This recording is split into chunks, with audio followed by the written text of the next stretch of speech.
Start doing this. On 1st April, an open-ended scheme. Okay, there are two types of mutual fund scheme: open-ended scheme and a close-ended scheme. In an open-ended scheme, I can buy and sell the units at any point of time. Close-ended is more like a equity share, which you have to enter at a specified date. You cannot redeem it in between. Then you will redeem it on the maturity date and come out of the scheme. There will be something called as a maturity date. The fund itself will will get closed and the proceeds are paid to the unit holders. It had 300 lakh units outstanding with NAV of 18.75. So when I started the MF on 1st April, on that day, the net assets of the MF is 300 into 18.75. This value can keep going up if some positive items are happening. It will come down if some negative cash flows are going to happen. At the end of April, it issued 6 lakh units at opening NAV, that is whatever is the opening NAV. They have added 2% load adjusted for dividend equalization. What is dividend equalization? I'll explain in some time. Basically what they are saying is in April, whatever units they have issued, they issued at the opening NAV, added a 2% extra charge on that. And on top of that, there's something called as a dividend equalization. What is dividend equalization is a person who is coming in the month of April end, he has to not only bring 18.75, he also should bring, in the month of April, this MF would have earned maybe 2 paise, 10 paise, 15 paise, 20 paise per unit. That extra earning, whatever the MF has earned, that also the unit holder should bring into the MF, because he is going to enjoy the gains which are there before also. The MF, whatever gains they are making before period. The moment I become a unit holder in the month of April, I am like a March unit holder or like a Feb unit holder. So whatever assets are there with the MF, I will also start enjoying it. Logically speaking, this and all will not happen practically, because anyway I keep calculating NAV on a daily basis. So ideally an NAV has to be computed on a daily basis. In this question, they are not computing NAV on a daily basis, and that is why they have to do something called as a dividend equalization adjustment. The basic logic is a person who comes in the month of April end, he has to bring 18.75 plus income of the month of April. Whatever in April I am earning, a proportionate amount the unit holder has to bring in. A person who goes out in May, at the end of May, 3 lakh units were repurchased. A person who is going out, he will take the April's income as well as May's proportionate income along with him, because he was there in the MF for the month of April and May. So what we are going to do is, we are going to first calculate what is the income this MF is earning in the month of April, what is the income it's earning in the month of May, what is the income it's earning in the month of June, proportionate income, and anybody who is coming in has to bring that value, anybody who is going out will take out that value. Clear? Practically this will not get applied, because I have to calculate NAV at every specified period. Working note 1, computation of income available for distribution. Working note 1, computation of income available for distribution. Computation of income available for distribution, 4 columns: particulars, number of units in bracket lakhs,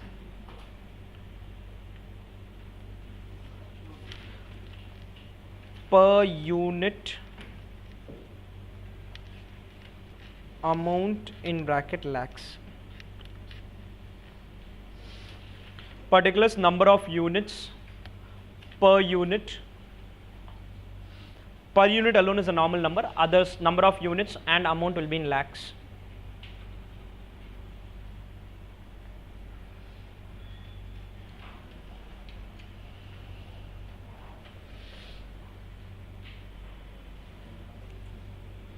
Okay, I'll explain as I proceed. First write income of April.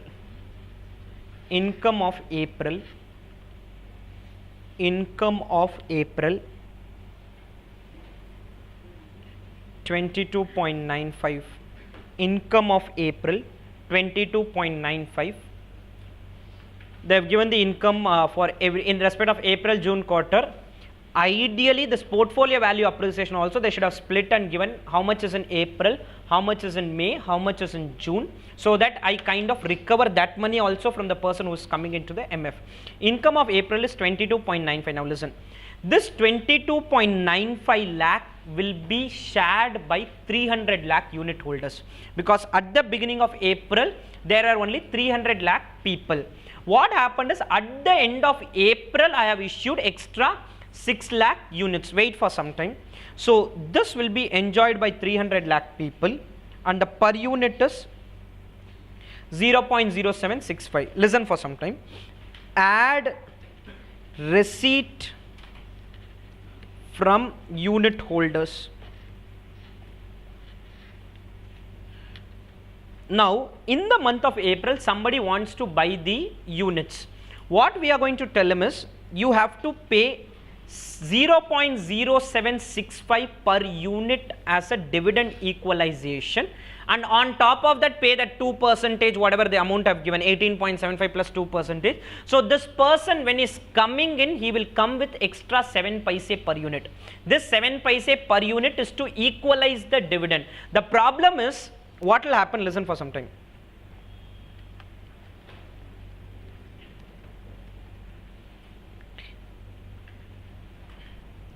If I don't tell him to bring this extra amount, on April 30 you said 7 paise, the moment this 6 lakh people come in, you will now say I will divide by 306, because the income remains the same. The income is not going to increase or reduce. Now suddenly you will say that I'll have to divide by 306 lakh people. So whoever is there in the company, they kind of lose something, because if it becomes 306, instead of 0.0765, it becomes 0.075, which the existing unit holders are not going to agree. Why will they agree to this? So what is going to happen is, first of all, any person who is coming in the month of April, he has to bring some money extra. Any person who is going out of the MF, he can take his money and go out, because today 300 lakh people earn 22 lakh rupees. At the end of April, it is 306 lakh people earning 23.409 lakhs. These people who are coming in have to come along with 7 paise towards dividend equalization. There's another money to be paid, that's a different story. 7 paise they have to contribute towards dividend equalization. Any doubts on this? Any doubts on this? Practically this concept will not work, because I calculate daily NAV. The daily NAV, why will the NAV go up or come down? Because of the 7 paise. The 7 paise will get reflected in the NAV increase. And on top of that, if portfolio appreciates, further NAV can go up. So now write, add receipt from unit holders, or you can write unit buyers in bracket April. Receipt from unit buyers, April.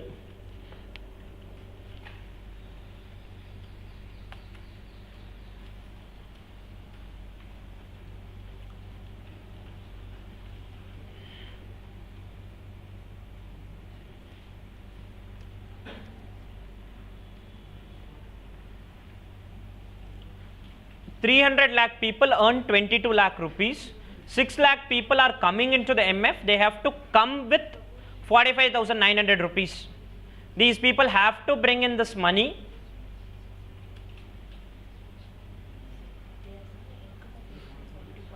Correct.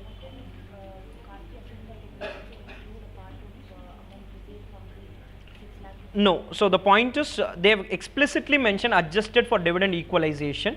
So the explicit information is here. So I assume that's an extra inflow which is going to come in.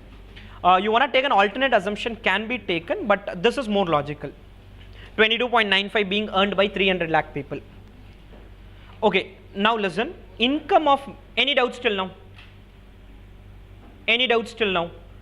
We got an income of April 22.95, 0.0765 per person. 300 lakh people were there. 6 lakh people are coming in. I have told them that you also bring 0.0765. Net we received 23.409 lakhs at this point. That is a load that will not come in the income calculation as of now. I'll explain that in some time. The load will not come here. Ideally there should not be an entry load because it is removed. I'll come to that in some time as of. Any doubts on revised amount of April? Now listen, income of May. In May they are earning an income of 34.425. This will be enjoyed by 306 lakh people. This is going to be enjoyed by 306 lakh people, and it will become 1125.1125. This amount will be enjoyed by 306 lakh people, because April guys have already contributed their equalization. Now they will also get this income. They are also going to get this income, and it will be divided by 306 lakh unit holders. Originally 300 lakh unit holders were there. Now there are 306 lakh unit holders. So these people will also get this dividend equalization. Put a total at this stage. Units will remain same. Other things will get added.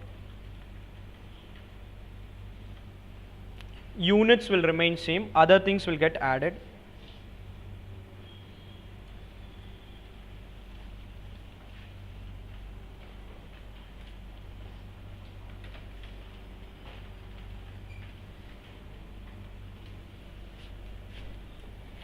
I'll tell you finally a shortcut way to get to these numbers.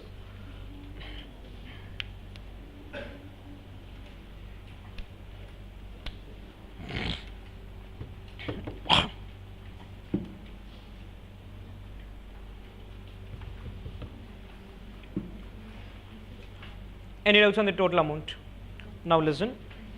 Like we got receipt less payment to unit sellers may, these guys when they are going out, they will take away their share and go out. So they will take away this 0.189, whatever they have earned in the month of April and May, they'll take that and then go out of the MF. So minus 3 lakh people are going out, they will go out with extra 18 paise.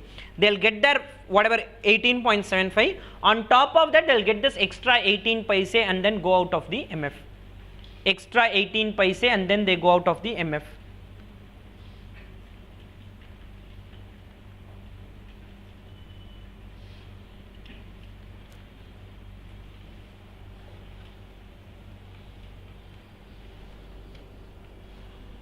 They'll take this 0.189 and then go out of the MF.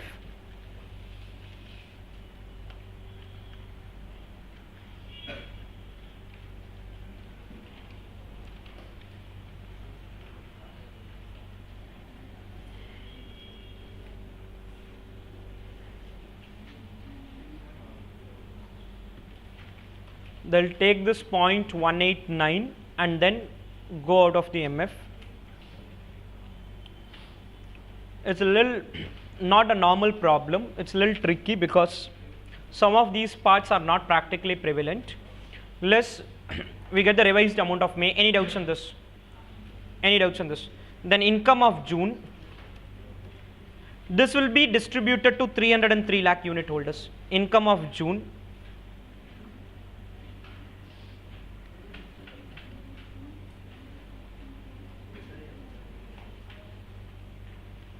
This will be distributed to 303 lakh unit holders. June income will be distributed to 303 lakh unit holders. Income of June distributed to 303 lakh unit holders.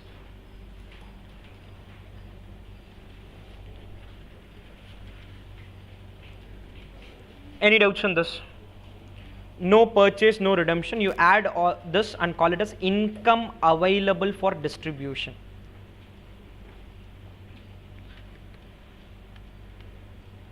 Income available for distribution.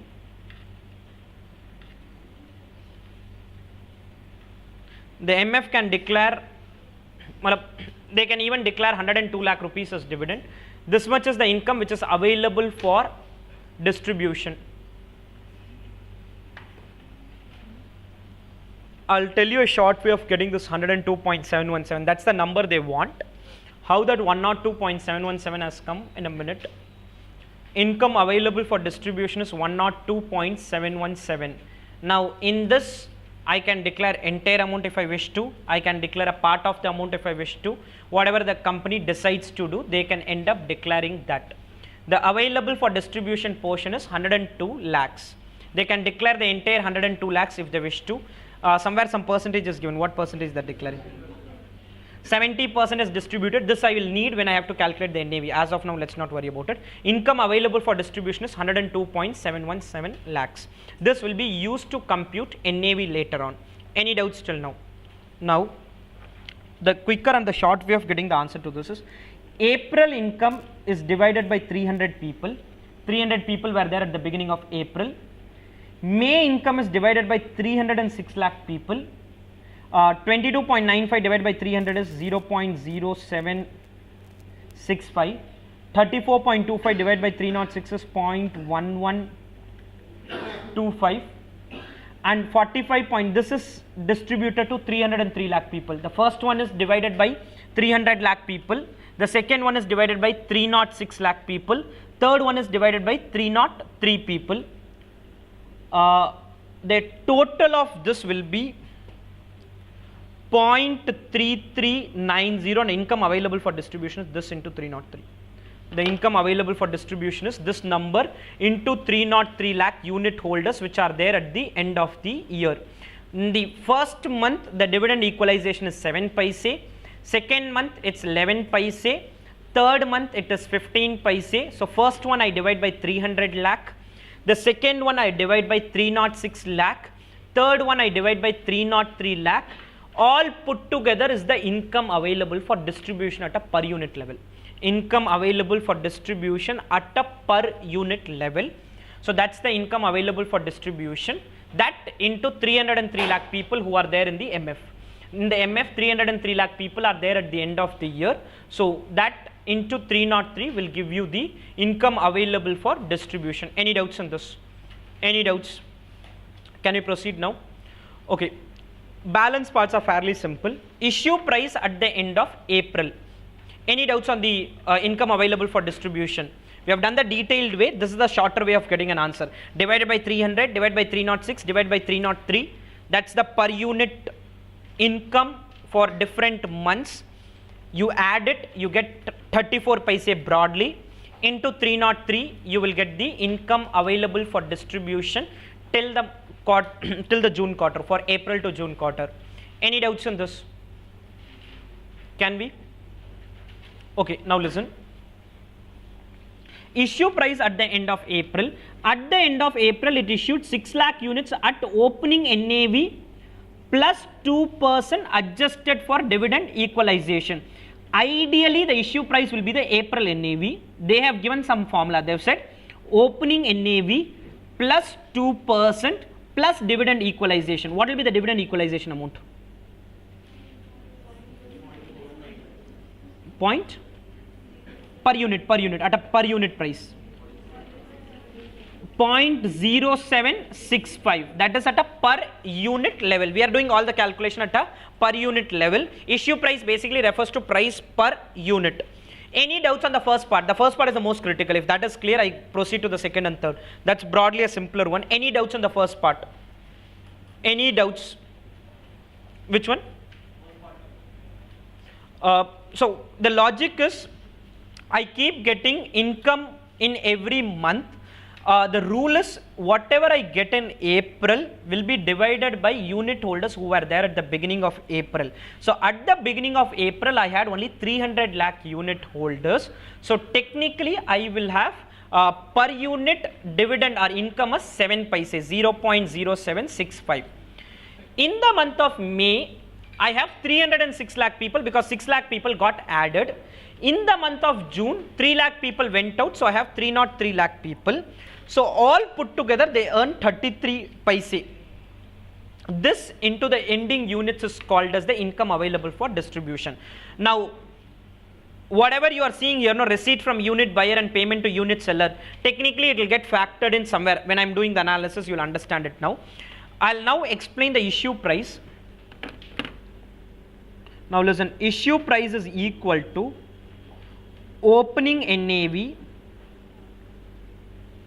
plus 2% plus dividend equalization of April. Plus dividend equalization of April, only for the month of April, because I'm calculating the issue price at the end of April. If I do at the end of May, I would have added dividend equalization of April and May. And what is the dividend equalization? Is the income per unit. The income whatever we are getting per unit. This is to ensure that the new set of people who are coming into the MF are not at an advantage. So they have to bring in little extra money, then they can share the income of even April when the mutual fund is declaring dividends. Now, what was the opening NAV? 18.75, add 2%, add 0.0765. They have to bring this amount. When they bring this amount, 18.75 plus 2% will go to the balance sheet, 0.0765 will go to the P&L. It will go to the P&L as extra income which the mutual fund generates, kind of an extra income which the mutual fund generates, and then I'll again start distributing it at the end of June. So the person who is coming in the month of April has to bring that extra 7 paise. It's technically towards the income which the MF has been generating till now.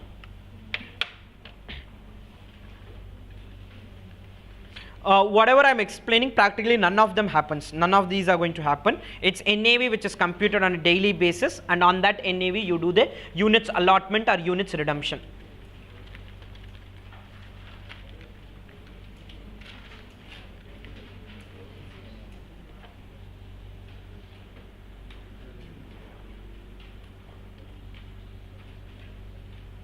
So they have to bring 19.2015. Whoever is coming in has to bring 19.2015.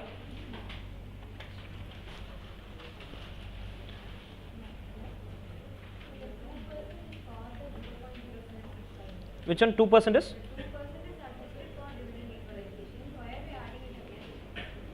No, so you may put a comma here. It's an extra adjustment. It's opening NAV plus 2%, adjusted for dividend equalization is on the opening NAV. So plus 2% load. I'm not going to reduce the load because of dividend equalization.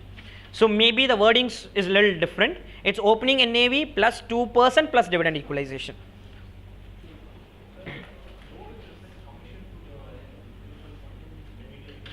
Yes, so that has been eliminated. No, earlier what used to happen is the mutual fund used to charge a load and that used to go to the intermediary. Now what happens is intermediary still gets the commission, but it's part of your annual expense ratio. So it is not that I'm not paying that commission, I still continue to pay the commission, but the commission is paid in the form of annual expense ratio. So I will not give anything to the distributor, the MF will directly give to the distributor.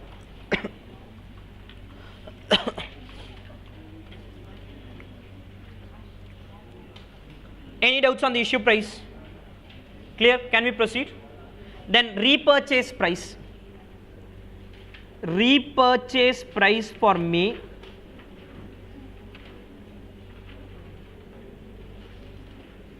Repurchase price for May.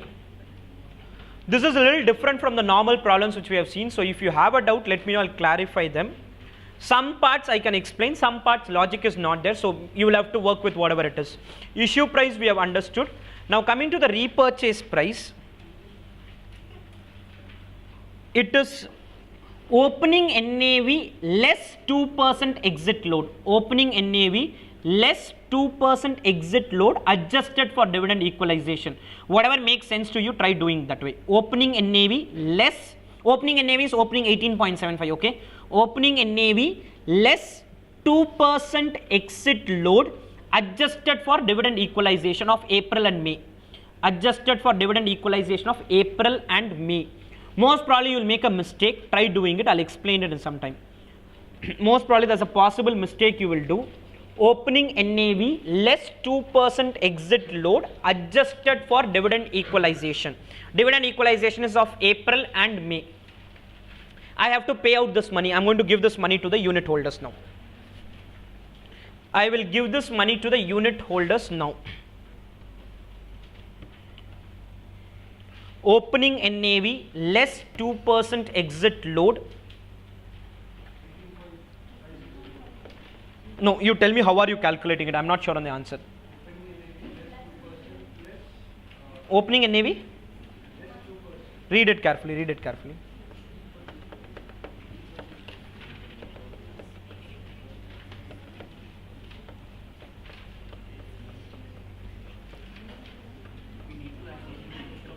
Which one? April and May, yeah. Think about it, add or subtract, that's the only adjustment.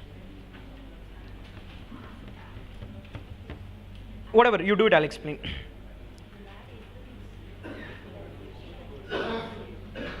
Do it, I'll explain. Do it, it's fine. If you make a mistake, it is fine.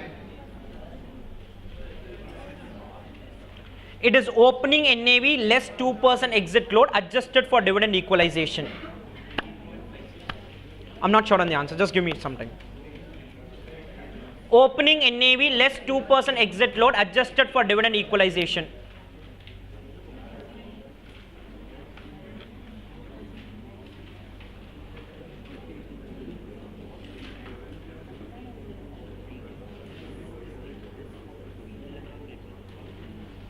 Opening NAV less 2% exit load. I'm going to charge a 2% and then only pay him. Opening NAV minus 2%. Now listen, when an unit holder is buying, he has to pay opening NAV, he has to pay 2% extra, and he also has to pay dividend equalization. When he's going out, I will do opening NAV, subtract 2% because I'm charging an exit load. Should I do subtract dividend equalization or add dividend equalization? It's add dividend equalization. Why add dividend equalization is this guy will go out with this money. Both April and May will be added. I will have to give him this money, and that is what we had shown when we were doing the calculation. Payment to unit seller 0.189. We had given 0.189 to every unit seller when he was going out of the MF. We gave him money and told him to go out. So this will become plus dividend equalization. Why it's a minus there is because it's an outflow for us. It's an outflow, that is why there it is a minus. Here I have to show it as an addition because it's an extra outflow for us. Plus dividend equalization. In a hurry, you may write minus dividend equalization. Some of you could write minus dividend equalization in a hurry. Opening NAV minus 2% exit load plus dividend equalization. Opening NAV minus 2% exit load plus dividend equalization.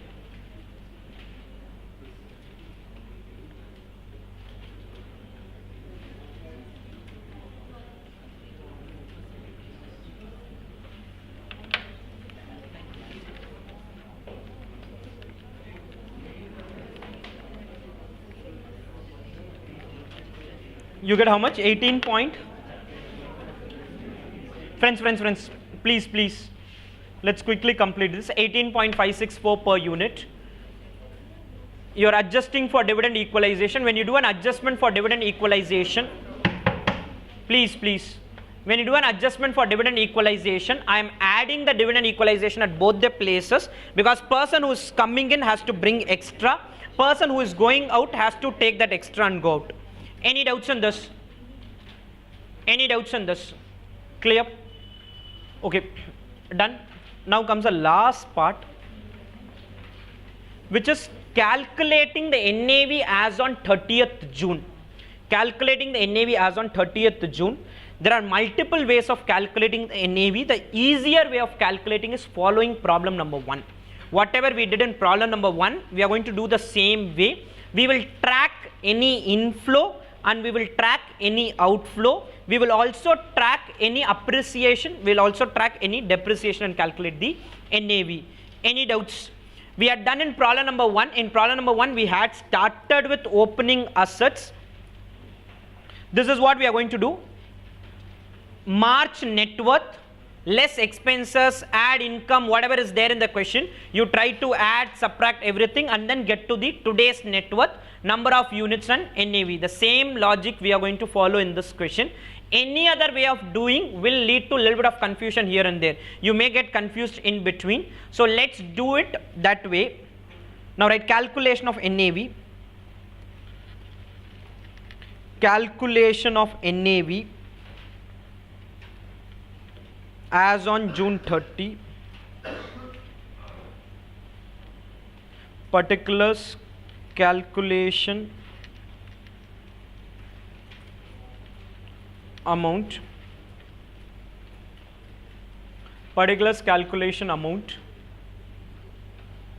Calculation of NAV as on June 30. particulars calculation amount. Point number 1, net assets as on April 1.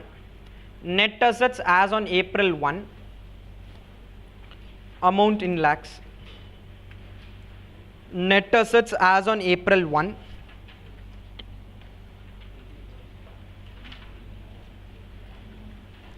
In April 1, we had this figure 300 into 18.75.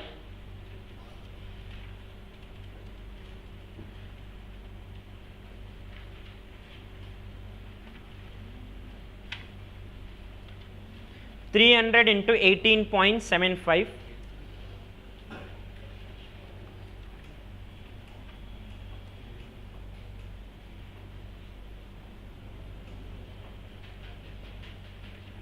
Okay.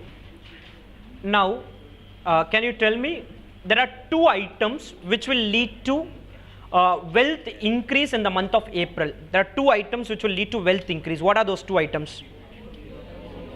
No, portfolio appreciation is not April. I'll see that later. Two items which will lead to wealth increase in the month of April. Income of April, then not dividend equalization, issue of units. Issue of units will have everything including dividend equalization. Issue of units will have everything including dividend equalization. So let me not again separately do that. I will add income of April and I'll say inflow from 6 lakh units. Whatever people are coming in, they will bring in some money which includes the dividend equalization. So no separate entry for that. I'm not going to write a separate entry for dividend equalization in the NAV computation, because the person when he's bringing that whatever figure, what amount we had got? 19.2015. This amount, when a person is bringing in, he is also bringing in this 7 paise. So I am not going to separately write dividend equalization. I'll write income of April, that will lead to increase in cash balance, and inflow from unit holders, that will also lead to increase in cash balance. So add income of April, income of April,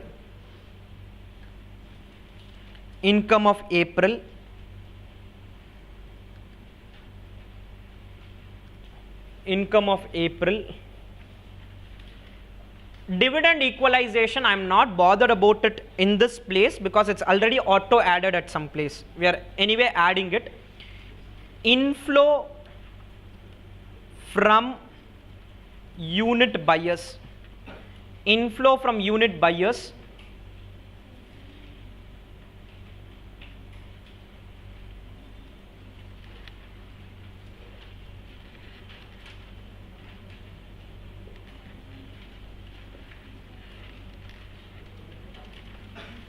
Inflow from unit buyers, 6 lakh into 19.2015.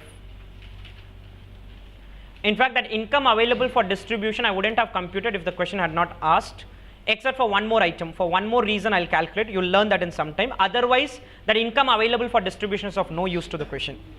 I'm not going to use it in any way except for one adjustment. Inflow from unit buyers. In the month of May, one inflow and one outflow. What is the inflow?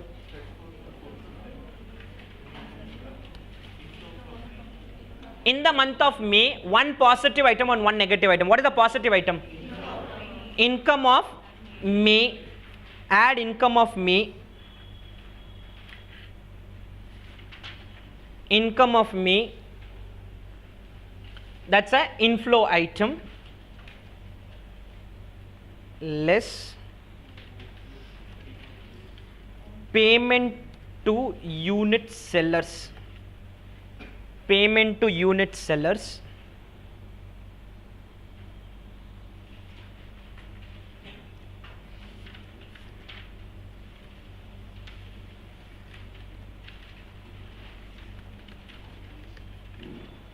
Payment to unit sellers.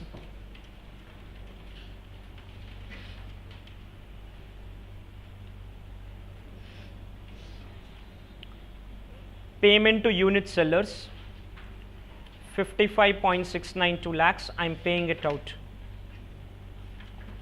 18.564 per unit. We redeem it and we pay them. This is how my net worth will keep going up and coming down. My net assets will increase and decrease because of these items.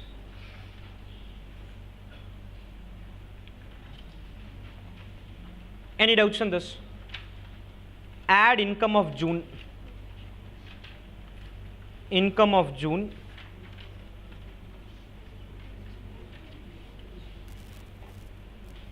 $45.450. Add income of June. 45.450.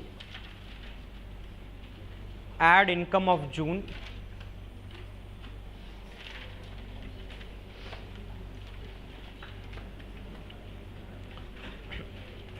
Any doubts on this? Now listen for 2 minutes. We'll be done with the question. Listen for 2 minutes. Listen for 2 minutes. Portfolio appreciation. Technically, I don't know in which month it happens. So anyway, for the quarter, there's a portfolio appreciation. Could be April, could be May, could be June, could be all 3 months put together. So the portfolio appreciation is 425.47. Wait for some time. 425.47. That income available for distribution has only one purpose now. Dividends paid. So less dividends paid. If this was not there, income available for distribution of no use. The income available for distribution was 102.717 and my dividends paid will be 70% of 102.717. This will be an outflow of cash. This will be an outflow of cash. Any item which increases cash balance or an asset value, add it. For example, income will increase the cash balance. Inflow will increase the cash balance. Income again increases the cash balance. Payment to unit sellers reduce the cash balance. Income of June increase the cash balance. Portfolio appreciation will increase the value of assets. And dividends paid will reduce the cash balance. That is the closing net assets, number of units and NAV. Complete this.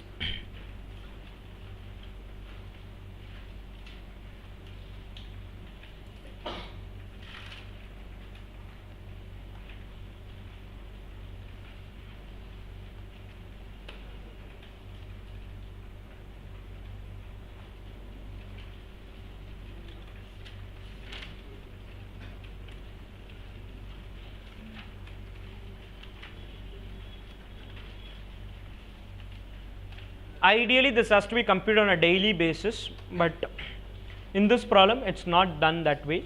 So anybody who is coming in April, he is bringing some notional amount. Anybody who is going out in May, he is taking away some notional amount. They are not doing proper calculation and getting the numbers. How many units are there? 303.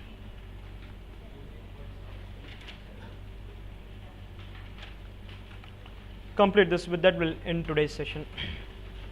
Complete this. Let me know if there are any doubts. Anybody has any doubts, confusion, please let me know about it.